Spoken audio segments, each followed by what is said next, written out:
Assalamualaikum warahmatullahi wabarakatuh. Perkenalkan, nama saya Monarti, NIM M1B1181031, kelas Ilmu Lingkungan B.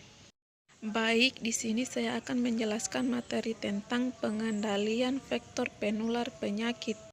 Langsung saja ke materinya. Penyakit tular vektor merupakan penyakit yang menular melalui hewan perantara atau vektor.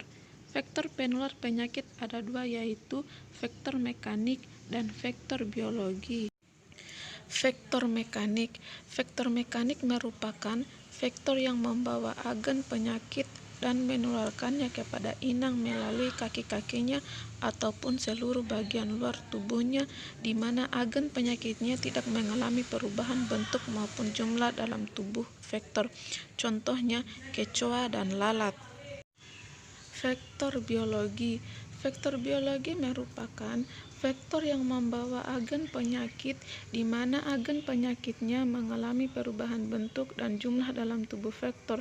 Contohnya yaitu nyamuk.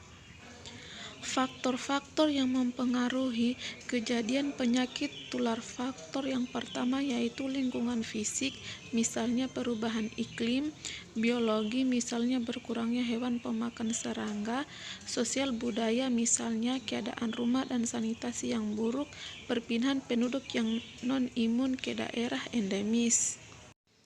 Permasalahan pengendalian vektor di Indonesia: yang pertama, kondisi geografi dan demografi; kedua, belum teridentifikasinya spesies vektor di semua wilayah endemis; ketiga, belum lengkapnya pengaturan penggunaan pestisida dan pengendalian vektor; keempat, peningkatan populasi resisten beberapa vektor terhadap pestisida tertentu; kelima, keterbatasan sumber daya baik tenaga, logistik maupun biaya operasional; keenam, kurangnya terpaduan dalam pengendalian vektor. Tujuan pengendalian vektor penular penyakit: yang pertama yaitu menurunkan populasi vektor serendah mungkin secara cepat sehingga keberadaannya tidak lagi berisiko untuk terjadinya penularan penyakit tular vektor di suatu wilayah.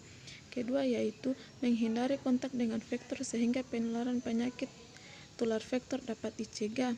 Dan yang ketiga yaitu meminimalkan gangguan yang disebabkan oleh binatang atau serangga pengganggu. Pengendalian vektor penular penyakit menurut Permenkes RI nomor 374/Per/3/2010 ada tiga, yaitu pengendalian secara fisik dan mekanik, pengendalian secara biologi, dan pengendalian secara kimia.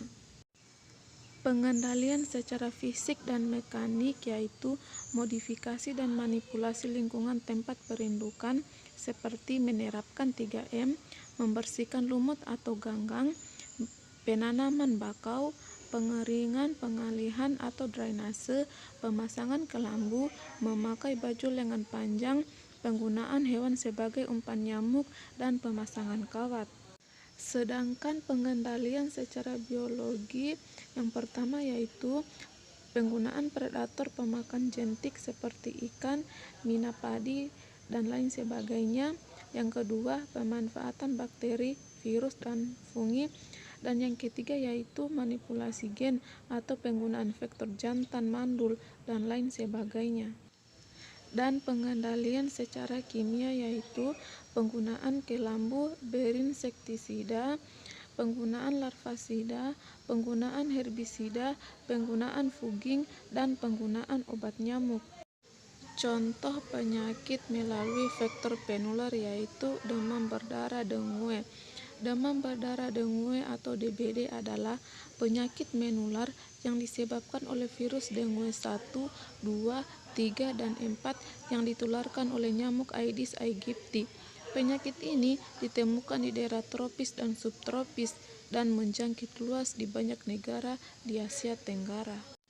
Gejala awal orang yang terkena DBD atau demam berdarah: yang pertama yaitu demam tinggi, yang kedua sakit perut, yang ketiga bintik merah, yang keempat diare, yang kelima mual atau muntah, dan yang keenam yaitu nyeri sendi. Dan untuk pertolongan pertama yaitu minum air putih sebanyak mungkin, minum obat penurun panas, dan kompres demam dengan air dingin. Apabila dalam 3 hari demam tidak menurun, segera kunjungi dokter atau fasilitas kesehatan terdekat.